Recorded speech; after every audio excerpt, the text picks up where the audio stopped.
네, 안녕하세요. 70강, 그러니까 70번째 시간을 시작하겠습니다. 지난 시간에 골방에서 하나님을 만날 때, 그러니까 이 책의 64강, 여호와 하나님은 왜 세상을 창조하셨나 390페이지를 하다가 시간이 돼서 중단했습니다. 그러면 여기서 다시 지난 시간에 하던 것을 좀 이어서 하는데, 우리가 지난 시간에는 앞에 조금만 읽으면서 제가 말씀드릴게요. 이 책의 처음부터 지금까지 성경을 근거해서 알아본 것을 대략, 그러니까 여호와 하나님은 왜 세상을 창조하셨나가 2페이지 정도 되니까 이것을 읽으면서 조금 설명을 하고, 그 다음에 이제 고린도 전서로 들어가겠습니다. 65강 성도의 자랑은 오직 하나 그리스도를 아는 것 이라는 소제목을 하고 고린도 전서, 후서, 그리고 로마서까지 하고 이 책이 이제 마무리가 되거든요. 예, 그래요. 그러면 읽어드리면서 책에 있는 것을 읽어드리면서 중간중간에 이제 설명을 좀 하겠습니다. 이 책의 처음부터 지금까지 성경을 근거해 알아본 것을 대략 정리하면 이렇습니다. 하나님께서는 그리스도께서 십자가 고난 후에 부활하실 것이라는 복음을 우주 만물들을 창조하시기 전에 이미 마음속에 계획하신 것입니다. 지난 시간에 좀 한 것 같습니다. 이 얘기를. 그러니까 우주 만물을 창조하시기 전에 이미 하나님의 마음속에는 예수 그리스도를 통하여서 복음을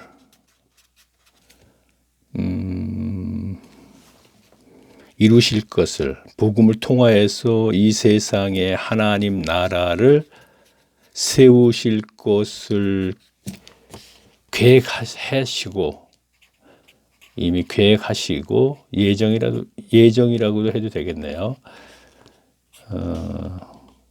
우주 만물을 창조하셨다 이거예요. 그렇죠? 그러면 그 구절이 성경에서 에베소서 3장 7절과 11절, 그리고 고린도전서 2장에서 7절, 디모데후서 3장에서 9절, 마태복음 13장에서 34절에 그 말씀을 근거해서 제가 이렇게 얘기를 하는 거예요. 물론 이것 외에도 다른 곳도 있습니다. 또 생각보다 많이 있거든요. 창세전에 하나님 마음속에 복음을 이미 계획하셨다는 것이, 그러면은 이 설명을 먼저 하고 가야겠네요. 만일에 하나님께서 이 계획이 없으신 상태에서 우주 만물을 창조하시고 진행이 됐다면, 아담이 하와를 포함해서 선악과를 먹고 범죄한 이후에 창세기 3장 15절 말씀의 원시복음이죠. 복음을 주셨어요. 이 의미는 범죄를 해서 하나님과의 관계가 끊어졌을 때 다시 창세기 3장 15절 말씀을 바로 주시잖아요. 주셔서 이 복음을 믿으면 다시 회복이 된다는 것이죠. 그렇죠? 하나님과 관계가. 그래서 아담은 이 복음을 믿었기 때문에 다시 하나님과의 관계가 회복이 됐습니다. 그 회복이 됐다는 근거는 아벨의 제사에서 알 수 있어요. 그렇죠? 아벨도 창세기 3장 15절 말씀을 믿는 마음에서 제사를 드렸기 때문에 하나님과 그 제사가 그 아벨의 마음과 제물이 연락이 됐죠. 그러면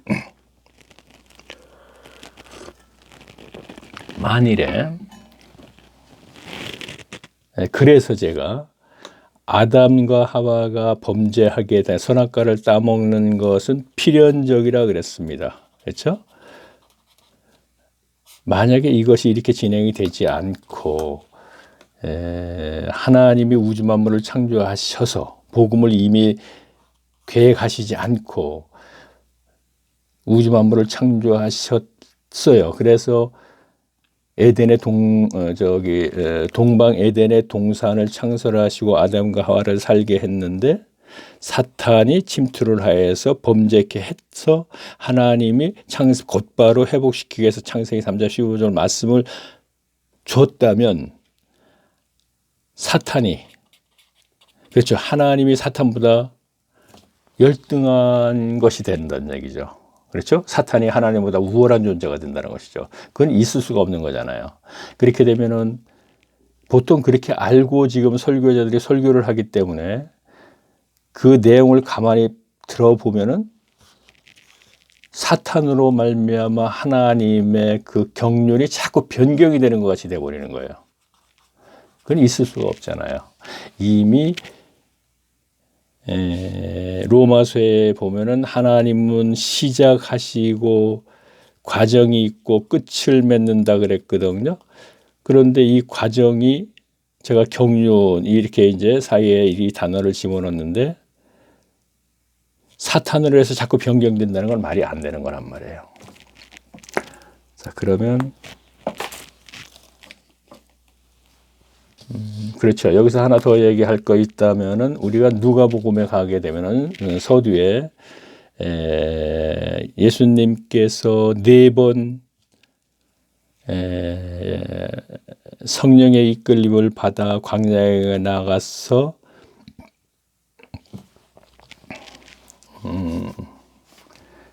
뭐라 그러죠? 시험을 하는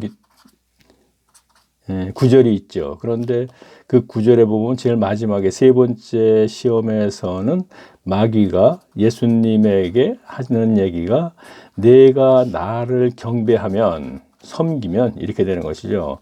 내가 이 세상 왕권을 너에게 주겠다 그랬거든요. 이것은 그러면서 마귀가 하는 얘기가 뭐냐면은 하나님께서 이 세상의 통치권을 나에게 주었다 이렇게 했어요. 그렇죠? 그러면서 내가 나에게 경배한다면 이 세상의 왕권을 너에게 주겠다. 이 얘기는 무슨 얘기냐면 이 지구상에 있는 모든 나라를 통제할 수 있는 권력이라고 그래요. 권력을 너에게 주겠다 이런 얘기라고 해요. 나를 경배하면.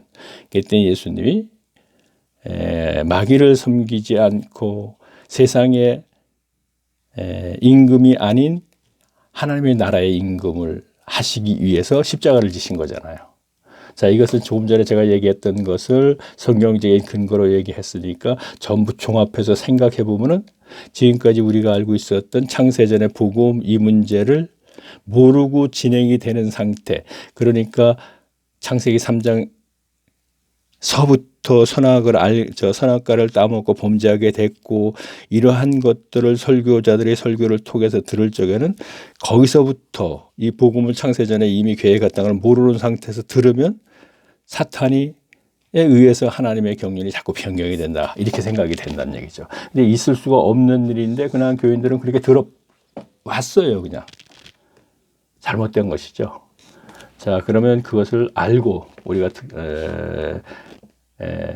창세기 1장 1절 말씀 태초에 하나님이 천지를 창조하시니라 여기서부터 시작을 해야 된다 이런 얘기죠. 그리고 2사건이 있는데 창세전에 한 사건은 또 뭐라 그랬습니까? 한 천사장이 자기 지위를 지키지 않고 하나님의 보좌를 탐하다가 땅으로 쫓겨내려왔다 그랬잖아요. 그렇죠? 그러면 이미 우주 만물을 창조하기 전에 이미 한 천사장, 즉 사탄이라고 하고 있죠. 마귀라고도 하고 있고 이 사탄이 이미 땅으로 쫓겨 내려와 있다가 아담과 하와가 동방의 에덴의 동산에서 하나님과의 관계, 그러니까 거기가 안식처가 되는 거거든요. 그러면 거기에서 살 때 곧바로 침투하여서 그 뱀을 자기의 종으로 삼고 뱀에 의해서 타락을 시키게 되는 것이죠. 그래서 제가 이 2사건을 먼저 알고 우리가 시작을 해야 된다고 말씀을 드렸었죠. 이건 벌써 오래전부터 제가 얘기했기 때문에 제 동영상을 들으신 분들은 벌써 5년 전 아니죠.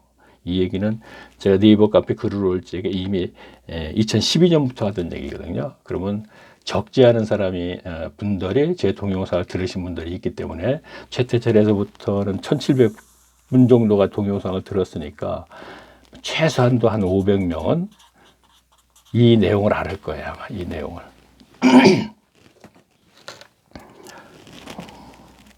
제가 왜 이렇게 말씀드리냐면은 제가 이런 얘기를 그것까지 얘기하기는 좀 그러네요. 이미 그 전부터 알고 있다 뭐 이런 얘기를 한다면 저는 설교에 듣지도 못했고 책에서 본 적이 없습니다. 이 문제도 창세전에 이미 두 사건이 있었다는 얘기. 그래서 제가 이것을 여호와 하나님께서는 왜 세상을 창조하셨나 하는 초제목을 가지고 이렇게 큰 줄기를 따라서 이제 쭉 갈 겁니다. 가기 전에 이제 이 얘기를 제가 했죠. 지난번에 좀 읽어드리면서. 자, 그러면서 우주 만물을 창조하시고 안식하셨다 그랬거든요. 자, 안식은 편히 쉰다는 뜻이죠. 그런데 이 안식일은 나를 지키라 그랬던 것은 시내산에서 율법을 주면서 안식일을 지켜라 철저히. 이 의미는 뭐냐면 나를 지키라는 것은 가시적인 것으로서 6일 동안 일을 하고 7일째 쉬는 날도 포함됐지만 정말로 본 의의는 무엇이냐면은 하나님의 안식처의 삶을 살게 하기 위해서라는 얘기죠. 이것을 다른 말로 하면 천국삶, 현세에서 천국삶, 또 다른 말로 하면 평강의 삶, 천국 삶을 평강의 삶이라고 이렇게 표현을 할 수 있죠. 그래서 사도들이 계속 은혜와 평강이 있기를 바라는 마음으로 이 편지를 쓴다 이렇게 되어 있고, 예수님은 요한복음 마지막에 보면은 부활하셔서 제자들을 만나는 자리에서 내가 너에게 평강을 주겠노라 하는 얘기를 3번이나 반복해서 얘기하셨다 이런 얘기예요. 그래서 그것이 오순절 120명의 성령을 받으면서 평강의 삶을 살았고, 이 평강의 삶을 살아야지만 내세 천국의 보장이 되지 않느냐 하는 얘기를 저는 강조하고 있죠. 자, 그래서 이제 안식일에 대해서도 제 동영상을 들으신 분은 안식일이 주일의 연장선이라고 알고 있는, 이거는 뭐 교인들 중에서 아주 초보, 글쎄요 모르겠네. 초보가 교인들 중에서 초보라 그러면은 우리가 초신자도 얘기할 수 있지만 아무리 오래도록 교회 생활을 했어도 그가 초보라는 것은 종교인에서 벗어나지 못하면 초보가 되는 것이죠. 이것은 우리가 골로새서를 우리가 알아볼 적에 우리 확인을 하게 된 것이죠. 자, 그러면 두 번째 이것까지 알아보고 제가 또 읽으면서 또 중간에 설명을 드리겠습니다. 자, 390페이지 이제 하단을 보게 되면 이렇게 되어 있습니다.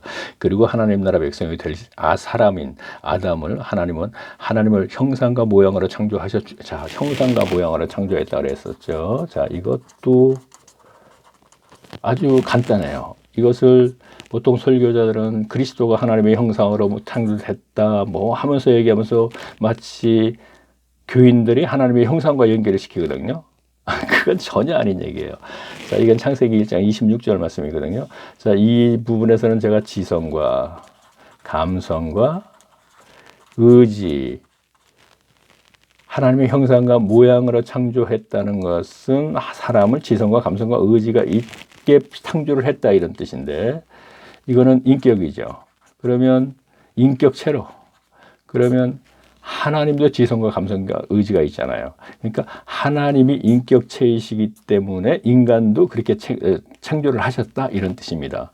이 뜻이라고 제가 얘기하고 있죠. 왜? 하나님의 나라 백성들, 즉 사람과 하나님과의 관계가 사귐의 관계, 요한일서에 나오는 거 교제의 관계, 그리고 대화의 관계,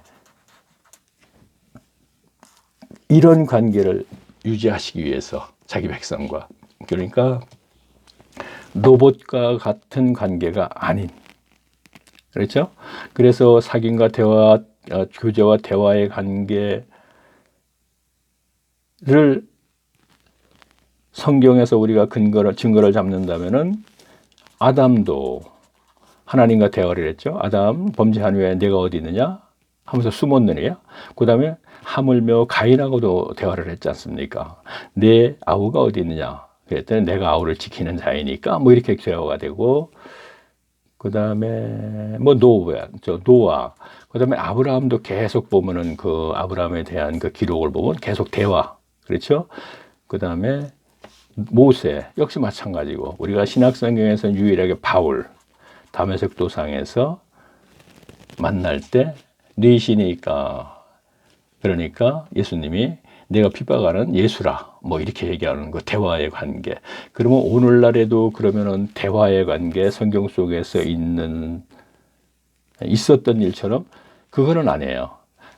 복음이 온전히 이루어진 상태에서는, 그렇다면은 바울도 복음이 이루어졌는데 어떻게 대화를 했느냐 이렇게 되겠지만, 바울은 특별한 경우, 그리고 다메섹 도상에서 이렇게 대화를 했으나 그 이외에 바울이 이렇게 대화를 했다는 건 없잖아요. 그렇다면 오늘날의 성도들도 복음이 온전히 이루어진 이 상태에서는 어떤 대화의 관계가 아니고 여기에서는 사귐의 관계로 연결시키는 게 좋겠죠. 그래서 요한일서에서 계속 사귐의 관계, 우리가 하나님과 그리스도와 사귐의 관계에 있다. 그리고 내가 너희들도 하나님과 그리스도의 사귐의 관계가 되게 하기 위해서 가르친다 이렇게 되어 있죠. 그러면 오늘날에는 성령 안에서 의와 평강과 희락의 삶이 천국 삶이거든요. 현세에서의. 그러면 여기에서 희락은 제가 말씀드리고 있죠. 하나님과의 영적인 관계에서 이루어지는 막연한 기쁨. 그리고 완성된 성경을 바탕으로 성도에게 어떤 일이 일어났을 때 성경 속에서의 사람들은 과연 그 비슷한 상황에서 어떻게 해결을 했는가라든가, 어떻게 해결을 해 주셨는가라든가, 그러한 것을 가지고 사귐의 관계니, 교제의 관계니, 우리가 이렇게 얘기할 수가 있겠죠.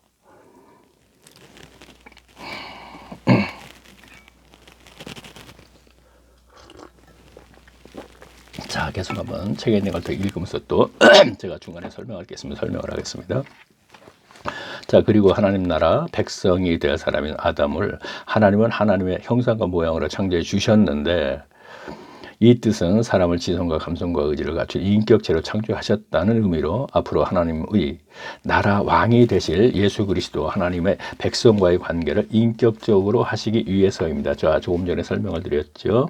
자, 따라서 하나님은 에덴의 한 동산을 선택하시어서 그곳에 하나님의 안식처를 창설하시고 아담과 하와를 살게 했습니다. 자, 창세기 2장 8절 말씀.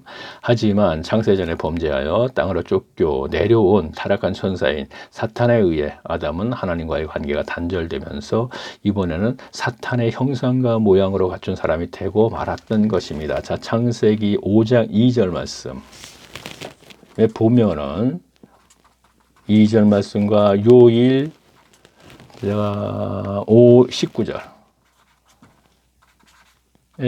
19절에 보면은 어떤 내용이 있냐면은, 자, 창세기 5장 2절 말씀을 보면은, 아벨이 가인에 의해서 죽었죠. 죽임을 당한 이후에 하나님께서는 아벨 대신 셋을 130세의 아담에게 주었다는 기록이 있죠. 그때 뭐라고 되어 있느냐면 성경의 기록에 그렇죠. 아담이 130세의 자기의 형상과 모양으로 갖추어진 셋을 낳았다 이렇게 되어 있어요. 그러면 여기서 똑같이 창세기 1장 26절에서 형상과 모양은 하나님께서 사람을 그렇게 창조했다는 거거든요. 그거는 아담이 범죄하기 전의 형상과 모형, 그리고 지성과 감성과 의지를 얘기했습니다. 그러면 여기에서 범죄 이후에 아담이 130세에 셋을 낳았을 때 형상과 모양이라는 얘기는 범죄한 아담의 형상과 모양, 즉 범죄하여서 원죄를 안고 태어나는 것을 얘기하는 거예요. 그렇죠? 그러면 셋도 원죄를 안고 태어나는 것이죠. 그래서 복음을 통하여서 하나님과의 관계가 다시 죄사함 받고 그런 과정을 거쳐야 되는 것이죠. 그렇죠? 그래서 형상과 모양으로 태어났다 이렇게 되어 있는 것입니다. 자, 제가 왜 이 얘기를 하느냐 하면은 창세기 1장 26절에 형상과 모양이 지성과 감성과 의지, 인격체를 얘기하는 것이라고 한다면은 그리스도는 하나님의 형상, 예배 수송가 있죠. 이것을 그냥 문자적으로 보통 이제 설교들은 설교를 하는데 해석지 않지 않습니까? 거의가. 그렇죠? 그러면 여기에서 문제가 이유를 달 수 있는 분들이 계신다는 것이죠. 그러면 왜 창세기 5장 2절에는 또 아담의 형상과 모양 이건 뭐냐? 이렇게 되는 것이거든요. 그래서 이제 설명을 드렸습니다. 조금 더 설명을 했으면 좋겠지만, 자, 그 정도만 했으면 어느 정도 전달은 될 것이라고 생각하고 그냥 넘어가겠습니다. 자, 반복되는 얘기지만, 한 주제를 가지고 얘기하는 것이 아니기 때문에 그걸 갖고 충분한 설명을 하지 않습니다. 그리고 계속 반복되는 얘기를 하고 있지 않습니까? 또 이렇게 쭉 성경도 그렇고 저도 그렇고요. 그대로 이제 쭉 진행을 하다 보면 그러면 이미 제 동영상을 몇 번 들으신 분들은 이 부분은 뭐 이 정도 설명했으면 다 알고 있는 부분을 갖다 얘기하는 것입니다. 자, 그러나 여호와께서는 창세전에 마음속에 계획하신 창세기 3장 15절의 복음을 원시복음이라 그러죠. 아담에게 믿도록 해서 다시 아담과의 관계를 회복하십니다. 하지만 아담은 하나님의 형상과 모양이 아닌 사탄의 형상과 모양을 갖춘 가인을 낳고 이어 아벨을 낳아 두 아들에게도 그리스도의 십자가 고난 후 부활하실 것이라는 복음을 가르칩니다.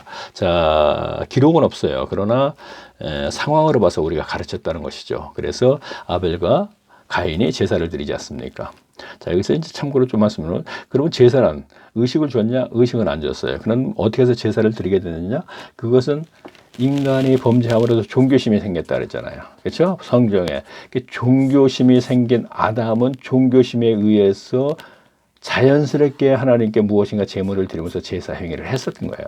그래서 그 행위를 그대로 보고 자란 아들 가인과 아벨을 그대로 했던 것이죠. 그러니까 이것은 어떤 의식에 의해서 제사를 드린 것이 아니고 종교심에 의해서 드렸다, 이런 얘기를 제가 하고 있죠. 자, 계속 읽겠습니다. 여기서 또 설명을 더 안 하겠습니다. 그냥 듣는 순간 일리가 있다 이렇게 하시면 되는 거예요. 자, 그러면 계속 보겠습니다. 하지만 아벨은 복음을 믿고 하나님으로부터 죄를 사함받고 하나님과 관계가 회복됐지만 가인은 복음을 믿지 않았기 때문에 사탄과의 관계를 유지하게 됩니다. 따라서 사탄은 가인을 통해서 세상의 문명과 문화를 만들어 인류를 하나님과 단절시키는데 온 힘을 다했던 것입니다. 자, 창세기 4장 21절과 22절 보면 가인의 우선 남에게 두 아들인 두발가인과 또 누군가 있어요. 그들이 한 사람은 퉁수를 만드는 자의 조상이 됐다고 하고 한 사람은 강철 만드는 조상이 됐다 그랬어요. 그래 강철을 제가 문명이라 그랬고 퉁수를 문화라 그랬단 말이에요. 근데 이것이 계시록에 가게 되면 또 연장이 되거든요. 그래서 결국은 이 세상은 문명과 문화로 소멸당한다, 이런 얘기가 되는 것이죠. 그런데 그것이 오늘날 현실이죠. 최첨단 문명에 의해서 인간이 육신이 요구하는 것을 충족받으면서 아주 편안하게 살고 있는데 이로 인해서 온난화 현상이 일어났잖아요. 그건 확인이 되는 거예요. 지금 이 시대에서는 아주 쉽게. 자, 여기까지만 설명을 하면 또 진행을 하겠습니다. 그리고 추가 설명을 할 게 있으면 하겠습니다. 자, 그래서 결국에는 노아 때 인류는 창조주 하나님으로부터 홍수로 심판을 받고 맙니다. 그 후 노아의 세 아들을 통해 인류가 다시 번성할 때 사탄은 홍수 심판 전 가인에게 했듯이 다시 세상에 처음 연거린 니므론에게 지혜를 주어 문명을 만들어내는데 이번에는 문명은 가인 때와는 다르게 매우 과학적이라는 것을 알게 합니다. 창세기 11장 3절 말씀 인용해서 얘기하는 거예요. 따라서 세계는 니므론의 영향으로 4대 문명이 생기게 됩니다. 자, 우리 4대 문명 알죠? 중학교 들어가면 배우는 거. 메소포타미아 문명, 인더스 문명, 자, 중국의 황야 문명, 인도의 인더스 문명, 이집트의 이집트 문명. 그래서 이걸 4대 문명이죠. 그러면 니므론이 세상에 처음 영걸이라 그랬거든요. 자, 지난 시간에 제가 이거 설명했습니다. 세상 왕이 처음으로 만들어낸 영걸, 그에게 우리가 설교 시간에 들으면 바벨탑은 교만의 상징이라는 설교를 많이 들어서 알고 있고, 니므론은 특별한 사냥을 잘해서 사람들에게 굉장히 영웅이 됐다, 우리가 이렇게 알고 있는데 그것이 아니고, 물론 그것도 포함된 얘기지만 이에게 엄청난 지혜가 있었다, 제가 말씀드렸죠. 왜? 바벨탑을 쌓는 공법이 매우 과학적이더라.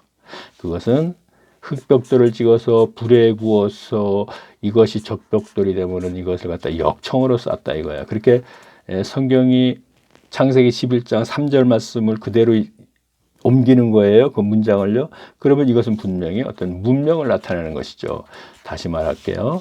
가인을 죽이지 말아라. 왜 죽이지 말아? 추적을 해봤더니 가인의 후손 람에게 아들 두반을 가인과 또 한 아들이 있습니다. 그가 통해서 문명과 문호를 만들더라 이런 얘기예요. 그리고 그거로 인해서 쭉 진행되다가 하나님의 심판 이후에 바로 성경의 기록은 니므론을 등장시키는데 니므론이 세상 처음 영걸이더라 하면서 바벨탑을 쌓는데 그 공법이 매우 과학적이더라. 그러면 그것은 분명히 문명을 또 나타내는 것이고 그 시대에 바벨탑을 쌓다가 흩어진 그들이 그 바벨탑을 쌓는 공법을 가지고 가서 인도에 가서는 인더스 문명을 만들었고 중국에 가서는 황야 문명을 만들었고 이집트에 가서는 이집트 문명을 만들었고 바벨탑을 쌓던 그 장소는 메소포타미아 문명이라 그랬죠. 근데 그 메소포타미아 문명국에 살던 아브라함을 불러내서 하란에서 나그네로 목축업을 하는 만들어서 가나안 땅으로 들여보낸다고 제가 이제 그 성경을 근거해서 얘기를 하고 있고요. 자, 또 계속 읽어보겠습니다. 자, 그러면 역사적으로 4대 문명과 성경에서의 니므론이 바벨탑을 쌓던 그 시대가 비슷해요. 지금으로부터 한 5,000년 전 정도. 그렇죠? 자, 여기서 또 4대 문명은 그 5,000년 전이니까 뭐라고 또 따질 수 있는데, 그렇지만 그렇게까지 따지면 비슷한 건 사실이다 이런 얘기입니다. 자, 그럼 계속 볼게요. 자, 그때 여호와 하나님의 4대 문명 중 하나인 메소포타미아 문명국에 살고 있던 아브라함을 불러내요. 하나님의 나라를 세상에 만들어 나아갑니다. 이때가 BC 2100년쯤 되는 때입니다. 자, 그러면 제가 앞에서요. 창조 6,000년 전, 그렇죠? 그리고 지금 BC 2100년쯤에 아브라함이 등장. 그러면 이제 2100년이 지나간 거죠. 그러니까 창조 이후에 니므론 시대 거치고 아니죠 노아 시대 거치고 쭉 그러면 계속 한번 성경을 읽으면서 이제 또 말씀 연대를 지금 쭉 이렇게 추적하고 있는 거예요. 이제 중간 중간에 이제 얘기를 하면서 하고 있습니다. 여호와 하나님은 아브라함을 불러내어 가나안 땅으로 들여보내 나그네와 같은 삶을 살게 하면서 아브라함의 아들인 이삭과 손자 야곱의 후손들을 이번에는 당시 세계 강대국인 애굽에서 430년 동안 노예로 살게 하면서 하나의 국가가 될 만한 숫자가 됐을 때 애굽에서 탈출시켜 이스라엘을 또 다시 조상 아브라함이 살던 가나안 땅으로 들여보냈던 것입니다. 아브라함이 가나안 땅에서 살았죠. 그런데 야곱의 후손들이 애굽으로 내려갔었죠. 그래서 거기에서 일정 기간 살아서 한 나라의 국가의 인원이 될 만큼 됐을 때 430년 동안 그들을 끄집어내서 다시 가나안 땅으로 들여보냈어요. 그렇죠? 자, 가나안 땅으로 들여보냈던 것입니다. 그로 인해 이스라엘은 조상 아브라함 때부터의 나그네 삶과 그리고 애굽에서의 노예 생활을 청산하고 젖과 꿀이 흐르는 언약의 땅 가나안 땅에서 정착민이 됐던 것이. 자, 그래서 거기가 바로 안식처다 이런 얘기예요. 에덴 동산이 안식처, 동산이. 그리고 이것도 설명을 좀 하는데 제일 처음에 우리가 성경의 기록으로 이해하기 쉽게 얘기하면 에덴의 동산이 하나님의 안식처예요. 그렇죠? 안식일을 지키라는 거 연결시키면 돼요. 그리고 가나안 땅이 성경에 기록된 상태에서 두 번째 안식처예요. 가시적인 안식처. 세 번째 안식처는 온전한 안식처. 복음을 이룬 이후에 승천하신 이후에 성령의 강림으로 120명이 오순절 교회가 탄생하고 이들이 평강의 삶을 사는 것을 이것이 영적인 안식처. 가시적인 안식처 동산과 가나안 땅은 가시적이고 그림자라고 한다면은 이제 120명이 성령 받고 그들의 삶에서 평강의 삶은 즉 소유욕과 댕교심과 죽음에 대한 두려움이 없어진 그 상태가 바로 이제 이 세상에서의 영적인 안식처, 안식. 그래서 안식도 저는 1강에서 안식, 평강, 천국 이 모두가 표현은 달라도 같은 의미라고 제가 얘기했죠. 안식도 역시 이 세상에서의 천국 삶이다 이런 얘기를 했죠. 자, 계속 읽어볼까요? 어디 읽었지? 잘 모르겠네. 자, 계속 한번 볼게요. 그래, 여기네요. 자, 그로 인해 이스라엘은 조상 아브라함 때부터 나그네 삶과 그리고 애굽에서 노예 생활을 청산하고 젖과 꿀이 흐르는 언약의 땅 가나안에서 정착민이 됐던 것입니다. 하지만 이스라엘 백성들은 비의 신이요 풍요의 신인 바알과 아스다롯 과 같은 우상을 섬기게 되면서 하나님과의 관계가 점점 멀어져 가는 것입니다. 그러다가 애굽을 탈출한 지 1000년 만에 이스라엘은 하나님과 시내산에서의 언약이 파기됩니다. 말라기서 2장 2절 말씀에 있죠. 저주를 했다. 그런데 너희가 저주를 한 줄 몰랐다. 그렇기 때문에 그 이후에 암흑기를 지나서도 계속 하나님을 섬기잖아요. 그렇죠? 하나님 관계가 끊어졌는 줄 모르고. 자, 계속 보겠습니다. 그 후 이스라엘은 하나님의 말씀이 끊어진 암흑기 400년 사이 선지자 활동이 없는 틈을 타서 율법을 연구하는 율법사와 율법을 가르치는 교법사라 하는 이스라엘 교회에서의 직위들을 만들어냈던 것입니다. 자, 사탄이 암흑기 400년 사이에 자, 암흑기 400년 사이에 뭐 얘기 안 해도 되겠죠. 그렇죠? 자, 조금 얘기한다면 바벨론으로 유대 12지파에서 이제 유대 지파만 남은 거예요.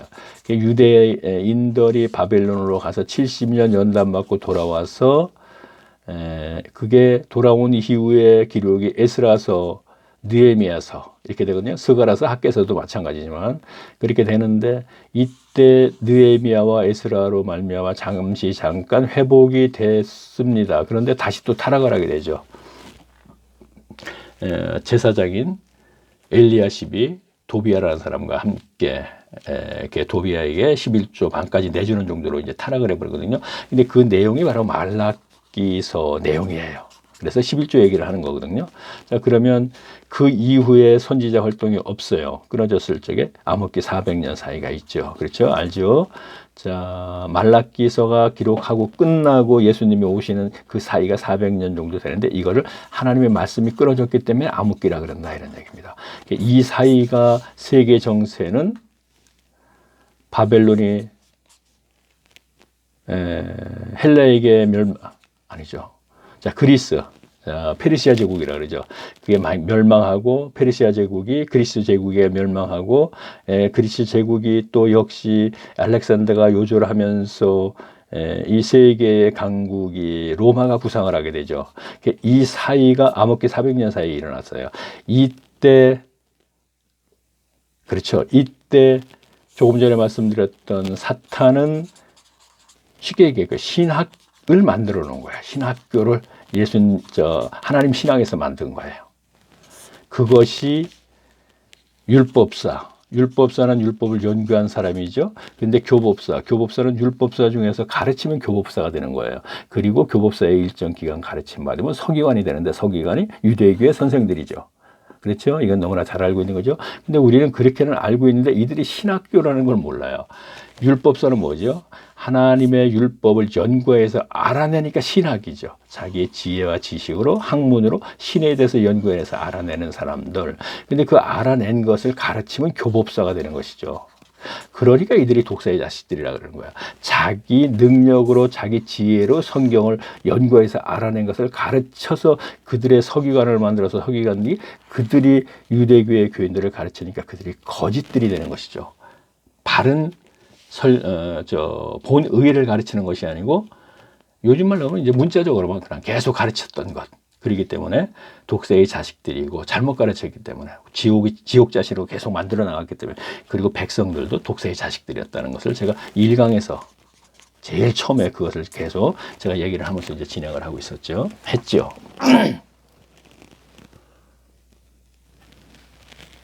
자, 계속 보겠습니다.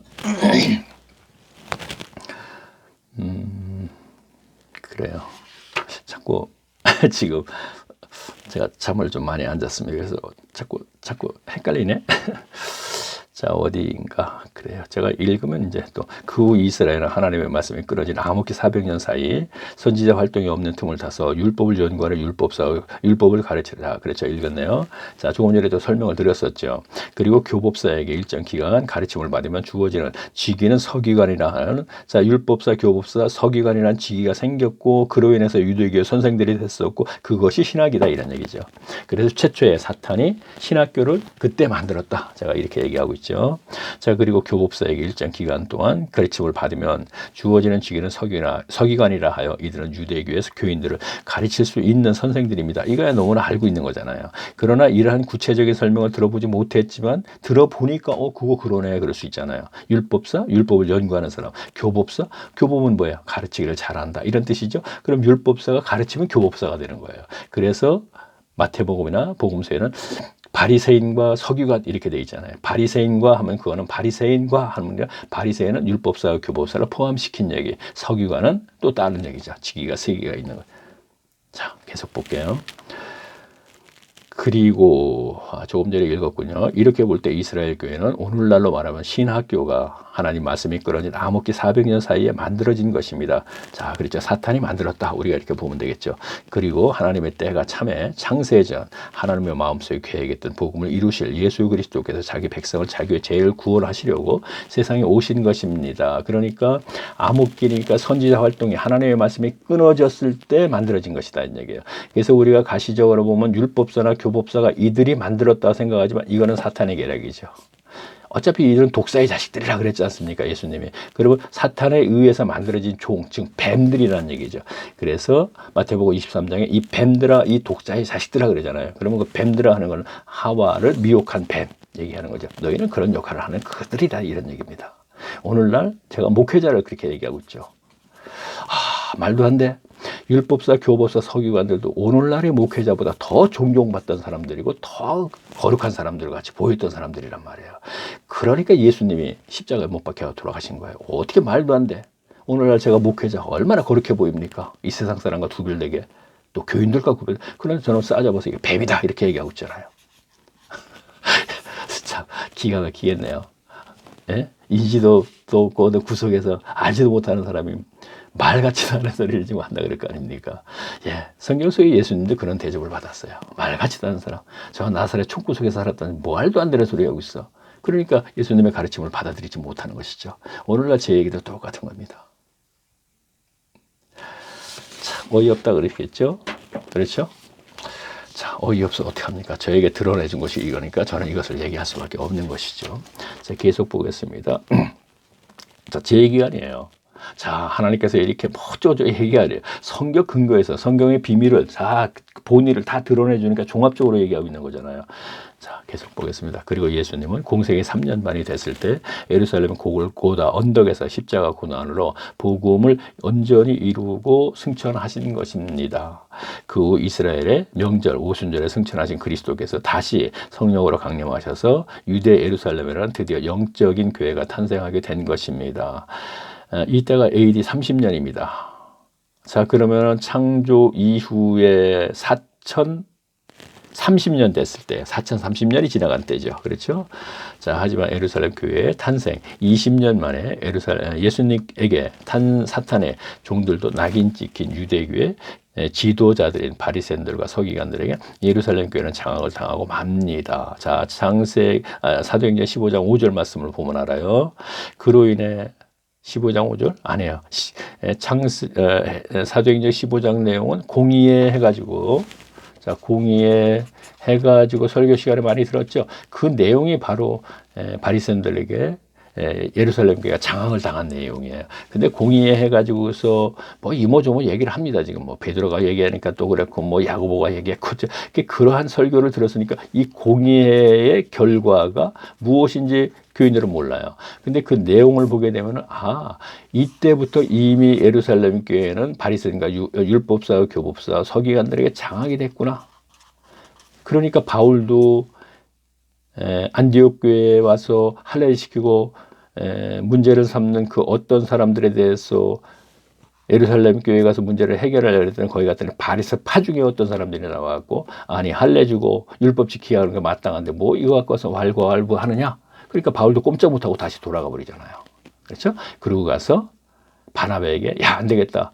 우리가 안디옥 교회 1년간 가르쳐서 이들을 그리스도인이나 일컬음을 받게 만들어 놓고 1차 전도를 갈라디아 지역의 더베루스라 이고니온 안디옥에 갔다 오니까 안디옥 교회에 이렇게 중앙 집권자인 예루살렘 교회에서 천거설을 들려서 안디옥 교회에 와서 이렇게 할례를 시키고 율법을 시키게 했으니까 우리는 이제 예루살렘 교회가 그집들에게 장악을 당했기 때문에 이걸 해결 못한다. 그런데 우리가 1차 돈도지를 빨리 가봐야 되겠다. 우리가 또 안디옥 교회 와서 어물어물하는 시간에 거기 가니까 또 그들을 또 이렇게 할례시키고 율법주의자로 만들어 종교를 전락시킬 수 있지 않겠냐. 그래서 2차 전도를 빨리 가려고 그랬던 거예요. 그래갖고 빨리 가보자 그랬더니 다 설교 시간에 들은 얘기 바나바가 그럼 우리의 조카 마가도 데려가자 그랬더니 그는 데려갈 수가 없다. 왜? 1차 전도 때 예루살렘으로 돌아간 것, 그거 다 이제 제가 설명을 했었죠. 왜 돌아갔는지.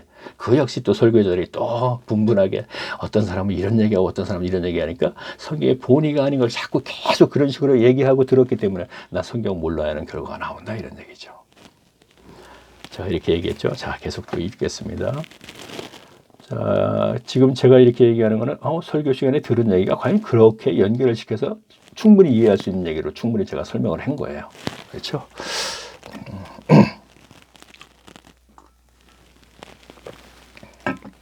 자, 하지만 예루살렘 초대교회 탄생 20년 만에 예수님에게 사탄의 종들로 낙인 찍힌 유대교회 지도자들인 바리새인들과 서기관들에게 예루살렘 교회는 장악을 당합니다. 그로 인해 예루살렘 교회 선생으로서의 자격증 천거설을 받아 지참한 어떤 사람들이라 하는 선생들이 사람들이라 하는 거짓 선생들로 말미암아 자 고린도후서 3장 1절 보면 천거설이라는 게 나와요. 바울이 고린도 교회 교인들에게 내가 너에게 천거설을 붙여서 또 말을 하겠느냐 뭐 이런 얘기는 뭐냐면 너희가 내가 천거설을 안 붙이니까 나에게 자격이 없다고 해서 퍼져주지 않는데 어떤 사람들처럼 천거설을 내가 가져와서 너희들에게 내가 교회 선생 자격증이 있다 하고 얘기를 해야겠느냐 하는 식으로 얘기해요. 그러면 어떤 사람들이라는 거짓들 즉 서기관들이거든요. 그들이 중앙 집권자들인 예루살렘에서 발행하는 천거설을 가지고 와서 이방인 교회를 전부 타락시켰다 이런 얘기입니다. 그럼 고린도 후서 3장 1절에 있으니까 이제 고린도 전서와 후서를 알아볼 때 이제 그 얘기가 나오겠죠. 자, 사도 바울이 세운 이방인 교회들도 결국에는 유대 예루살렘 교회 교인들처럼 날과 달과 절기와 해를 지키는 종교인들로 굴러 떨어져 버렸던 것입니다. 갈라디아 4장 10절 말씀 참고하세요. 날과 달과 절기, 날은 안식일, 달은 아비몬 하에서 출애굽한 날, 절기는 오순절, 장막절, 초막절을 얘기하는 것입니다. 장막, 청막 같으네요. 자, 어쨌든 3개 절기가 있죠. 해는 안식년과 시년을 얘기합니다. 그럼 뭐죠? 율법에 있는 것이죠. 근데 율법에 있는 것을 의식만을 계속 시키게 했어요. 그러니까 그 종교 행위만을 시켰다 이런 얘기입니다. 왜? 자기 종으로 삼으려고. 어떤 사람들, 즉 오늘날 마찬가지예요. 루터 칼빈츠 메이킨을 만든 그 의식의 행위를 시키는 것은 자기 중보자가 있는 거잖아요. 그렇죠? 모든 종교 마찬가지입니다. 의식을 만들어 행하게 하고 거기에 중보를 하고 있잖아. 그렇죠? 그러면 여기 기독교도 마찬가지입니다. 그러면 그들이 바로 왜 교인들을 종으로 삼고 있잖아요. 시키는 대로 하고 있잖아요. 자, 계속 볼게요. 그들이 하나님이잖아요. 그죠? 자, 그리고 자, 이러한 얘기들은 또 오늘날 목회자가 문제였고 교회가 문제하면서 그 부분을 또 얘기하는 사람들이 있죠. 그러면 그런 얘기를 여기다 갖다 끼워 넣으면 돼요. 그들이 지금 괜히 하나님의 입장이 있잖아요. 그렇죠? 성경을 벗어나서 계속 가르치면서 자기들이 하나님의 중보의장이고 자기들이 축도하면서 복을 주면서 지 하나님 역할 다 하고 있죠. 그런데 교인들은 너무나 훌륭해 보이니까 이 세상적인 자격을 가지고서 그냥 뭐 대단한 사람 같이 뭐 거기다 또 거룩해 보이니까 구별되게 노는 거지. 근데 그들도 본인들도 몰라요.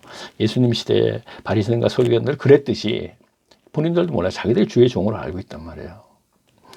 자, 계속 볼게요. 그리고 사도 요한을 마지막으로 사도 시대가 끝나고 교부 시대를 거치면서 로마 제국의 황제 콘스탄티누스가 AD 313년, 자, 이건 너무나 잘 알고 있죠. 기독교를 공인해 준 것, 하나님의 신앙을 공인해 주면서 하나님의 신앙은 종교로 전락하게 되었습니다. 황제가 믿은 기독교는 빠르게 성장하면서 성장하는 속도만큼이나 타락도 정도도 엄청났던 것입니다. 그러다가 중세에 와서 교회 개혁을 외치는 하나님의 사람들이 나타나기 시작하더니 결국에는 마르틴 루터 때 본격적으로 개혁을 하려고 했으나 교회 개혁을 하지 못하고 새로 교회가 하나 더 만들어졌는데 그것이 개신교예요. 자, 개혁자들이라 하지만 사실 개혁을 못했잖아요.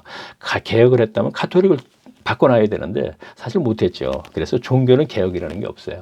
새로운 종교가 자꾸 만들어지죠. 그러니까 우리나라에도 장로교파가 뭐 몇백 개 되나 보세요.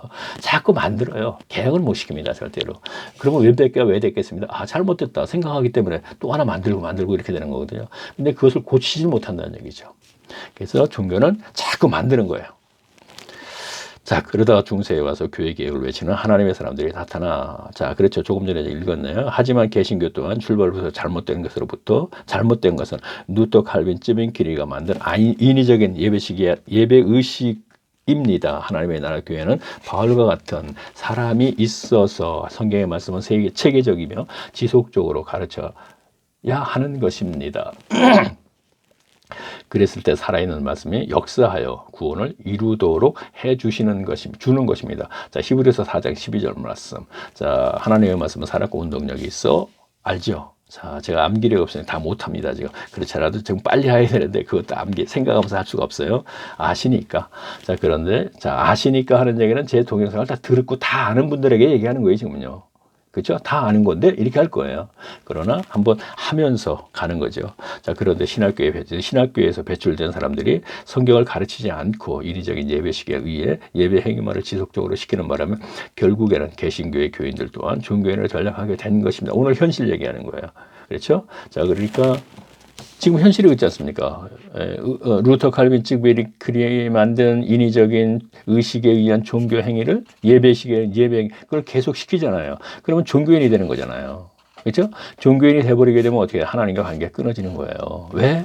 율법주의자가 바로 종교인이잖아요. 율법만 계속 행하니까, 가시적인 거. 그러니까 성경 속의 율법주의자 바리새인들이죠, 서기관들. 그러면 그들이 하나님과 관계가 끊어져 독사의 자식들이라 그랬으니까, 그러면 오늘날 종교도 마찬가지가 끊어진단 말이에요. 끊어지면 어떻게 돼요? 율법사들이 자기 본성에 의해서 신앙생활을 하듯이 오늘날도 본성에 의해서 신앙생활을 한단 말이에요. 그럼 본성에는 사탄으로 모았던 소유욕이 있잖아요. 탐욕, 탐심, 이거. 그죠? 탐심 우상숭배라 그러죠. 그래서 그럼 본성에 의해서 하기 때문에 탐욕과 탐심, 소유욕 때문에 하기 때문에 하나님 저 뭐 주세요? 이거 드릴 테니까 저 뭐 주세요? 조건부 신앙신이 돼. 근데 목회자들이 지금 계속 하고 있잖아요. 이거를 안 한 사람이 누가 있어요? 100%지. 그러니까 전부 다 거짓이라는 얘기고 뱀들이라고 얘기하는 거예요, 제가요. 그러면 종교인을 전락시키지 말고 종교인을 신앙인으로 만들어야 되잖아요. 근데 거기서 다 100% 종교인이라는 건 전부 다 기복신앙이기 때문에. 그럼 어떤 교회 아무리 특별한 목회자가 하더라도 그 교회 교인들은 전부 기복신앙이잖아요. 기복신앙을 아무렇지도 않게 생각하는 그 목회자와 그 교인들이 문제가 있다는 것을 제가 분명히 지적하는 거고, 이것이 가인의 신앙이라고 그러잖아요. 가인이 이 제사 드려서 제물 안 받으니까 화가 난 거예요. 이 제물 받고 복 좀 달라는데 왜 제물을 안 받습니까? 이렇게 되는 거거든요. 자, 이거 제가 지금 얘기하는 것도 야 그거 말도 안 돼 하면은 그거는 정말로 무식한 사람이죠. 이 세상에 어떤 그 이생의 자랑거리가 많고 학력이 높다 하더라도 하나님 신앙에서 무식한 사람이에요. 초등학문이에요. 초등학문. 그래서 그 사람은 너무나 너무나 쉽게 이해를 할 수 있도록 성경이 기록되어 있고 저는 그것을 설명을 하고 있습니다.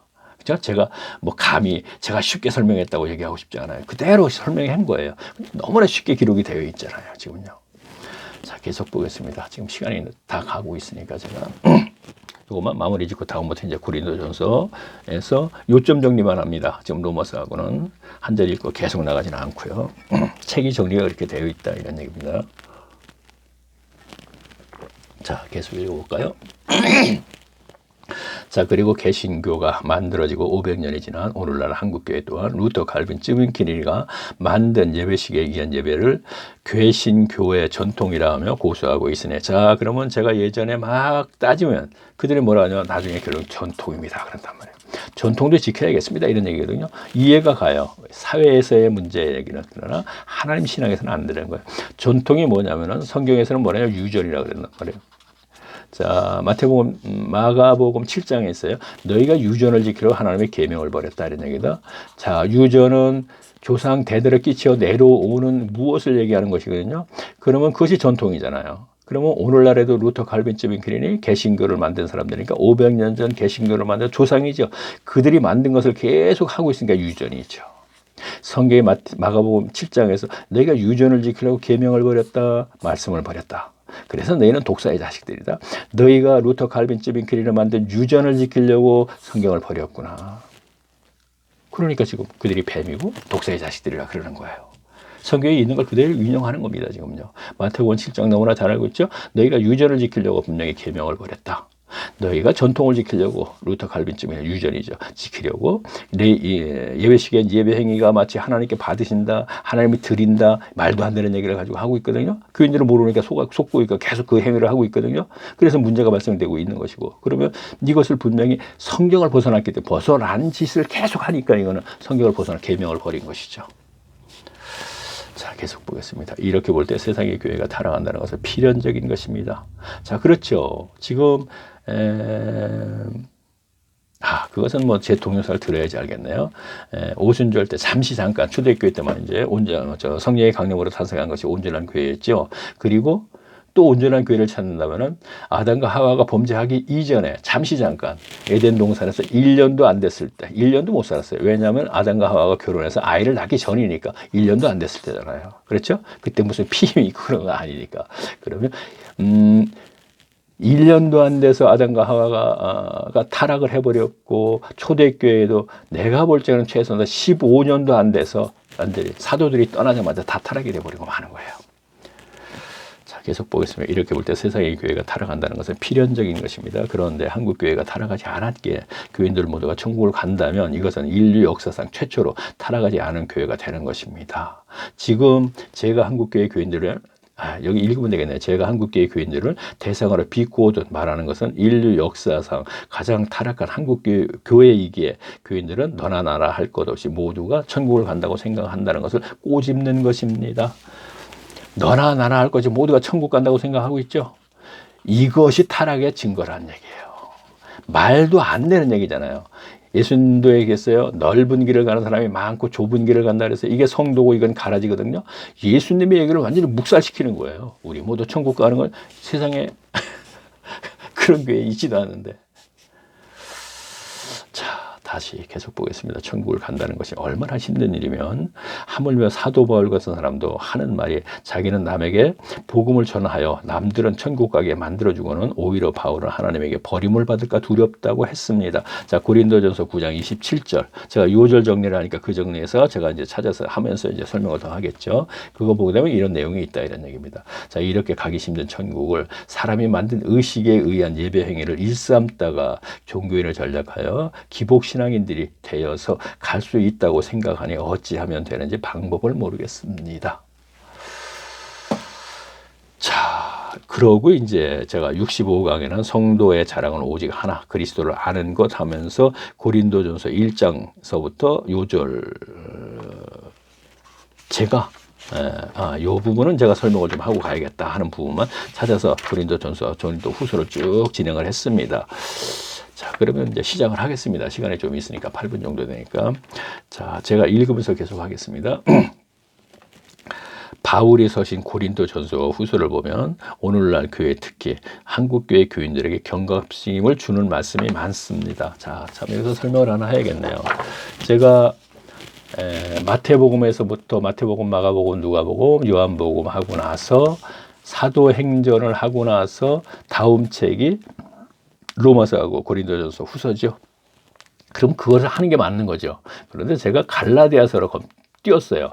로마서, 고린도전서를 빼고. 그러면 왜 그랬냐면 사도행전에서 이어지는 것이 갈라디아서예요. 자, 누가복음에서 이어지는 것이 사도행전이죠. 그렇듯이 제가 그 내용을 보니까 사도행전에서 이어서 얘기를 했을 적에 오늘날 교인들이 이해가 되겠더라고요. 다시 말하면 사도행전에서 마지막에 사도행전 21장에 가게 되면 완전히 초대교회라는 것이 없어져 버리고 이름만 그리스도교, 기독교지만 그들이 바로 율법주의자로 돌아갔죠. 그랬는데 그러고 나서 로마 셋집에 가서 서신서를 보냈는데 갈라디아서가 가장 길지 않으면서 그 내용을 보니까 거짓들이 예루살렘 교회를 장악한 그 어떤 사람들이라는 바리새인들, 그 거짓들이 이방인 교회를 타락시키는데 어떤 방식으로 타락시키는지 가장 잘 정리가 되어 있더란 얘기죠. 그래서 그대로 갈라디아서에 갔고 에베소서, 빌립보서, 골로새서, 하고서 유다서까지 가서 제가 고린도전서와 로마서를 제일 마지막에 한 거예요. 로마서를 제일 마지막에 가서는 롬 14, 17절 말씀. 자, 1강에서 제가 천국에 대해서 얘기를 했거든요. 그리고 제일 마지막에 로마서 17장 14절, 17절 말씀에 이게 천국 삶이거든요. 하늘나라를 먹는 것과 마시는 것이 아닌 오직 성령 안에서 의의 평강과 희라 현세에서 천국사. 그래서 이거를 설명하면서 마무리를 하려고 그런 건데 이거를 못했어요. 페이지를 제가 2페이지가 3페이지를 줄여야 되기 때문에 책을 제작하는데 이 책이 몇 페이지냐면은 448페이지거든요. 근데 제가 한 4장인가 5장을 이 로마서 14장 17절 말씀을 했는데 이걸 빼버렸어요. 왜냐하면 제작비가 더 많이 들어간대요. 그래서 그때 가서는 제가 이 부분을 책에 쓰지 않았으니까 동영상으로 설명을 하려고. 그래서 왜 설명을 하나? 1강에서 천국, 현세에서 천국 삶을 살아야 내세 천국이 보장된다는 얘기를 설명을 하면서 제일 마지막에 로마서 14장 17절 천국에 대해서 얘기를 하고 이제 마무리 지려고 그랬던 것이거든요. 자. 그래요. 제가 앞에서도 계속 얘기했듯이 준비를 해서 하지 않는다 그러죠. 알고 있는 것을 가지고 또 중간중간에 이제 성경을 제가 해석을 할 적에는 그때그때 또 다시 또 이제 드러내 주시는 게 있기 때문에 계속 그랬었어요. 제가 볼 때. 그래서 하다 보니까 책에 대한 설명을 쭉 조금 지금과 같이 했었는데 어느 정도 가다가 한 절 읽고 한 절, 마태복음서부터 한 절 읽고 한 절 해석하는 것을 하다 보니까 이렇게 동영상을 만들어 드리는 것이 골방에 들어가서 더 많은 시간을 성경을 아는데 또는 도움이 되겠구나 이런 생각이 들어서 계속 이렇게 진행을 했습니다. 그리고 제가 이거 끝나면은 어제 지난 시간에 얘기했듯이 마태복음에서 이제 진짜로 한 절 읽고 한 절 해석하는 식으로 골방에 들어가서 진짜 성경 펴놓고서 정말 성경을 제가 또 이렇게 얘기하면 또 자 계속 자 그러면 고린도전서 1장 11절에서 12절을 제가 일단은 읽겠습니다. 여기까지만 하고 꼭꼭 1시간씩 채울 이유는 없는데 자 우선 읽겠습니다. 내 형제들아 글로의 집. 자 이거는 편으로서 너희에게 대한 말이 자 그러니까 글로에라는 사람의 집에 거기가 이제 가정교회가 되는 거예요. 고린도 교회에서 편으로서 너희에게 대한 말이 내게 들리니 자 바울에게 들린다 이런 얘기에 곧 너희 가운데 분쟁이 있다는 것이라 이는 다름 아니라 너희가 각각 이르되 나는 바울에게 나는 아볼로에게 나는 게바에게 라는 그리스도에 속한 자는 자기가 설교 시간에 너무나 많이 들었죠. 자 이거에 대해서 이제 설명을 제가 이제 했네요. 그래서 참 짧게 앞에 말씀에 이어진 15절을 보면 바울이 하는 말로 이는 아무도 내 이름으로 세례를 받았다 말하지 못하게 하려 함이라는 것으로 보아 글로에라 하는 사람의 가정교회에 분쟁이 있는데 분쟁 내용은 교인들은 자기에게 세례를 향한 사람이 가장 으뜸이라고 생각한다는 것입니다. 자 그러니까 으뜸 제가 그래서 얘기하면 요주를 잡았나 봐요. 지난 시간에 우리가 유다성가 볼 적에 누가 자 여기서 잠깐 보아야지. 이건 이제 설명을 좀 해야 하는 게 좋겠네요. 자 요한일서 유다성가 우리가 갔을 적에 유다성가 요한 2성가 3서에 누구죠? 글로의 누군가가 여기에 있네요.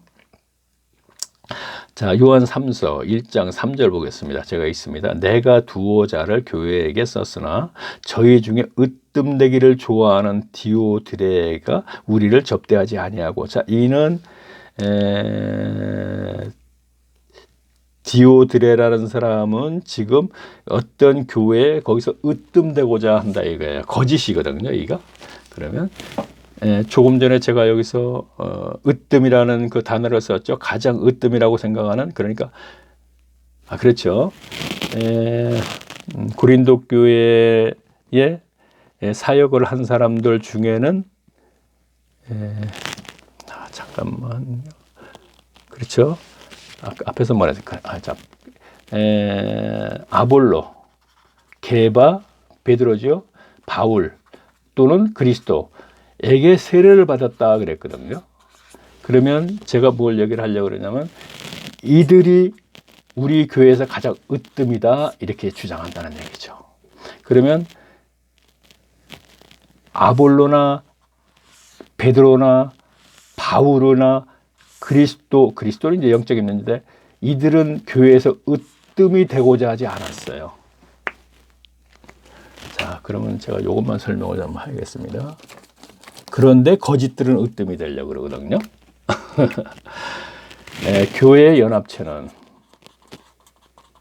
자, 이들이 뭐냐면 하나님의 나라 백성들이죠. 여기서 으뜸은 그리스도예요. 그렇죠? 이외에 누구도 으뜸이 없습니다. 그렇죠. 분명히 이거는 부인하지 못하는, 이거는 너무나 상식적인 거예요. 그러나 현실이 그렇지 않은데도 그것을 인정하는 게 문제가 있는 거거든요. 그런데 오늘날에도 목회자가 이뜸이에요. 그렇죠? 주의 종 하면서 다른 사람은 주의 종 아닌가? 성도들은 자기는 주의 종도 아니면서 주의 종.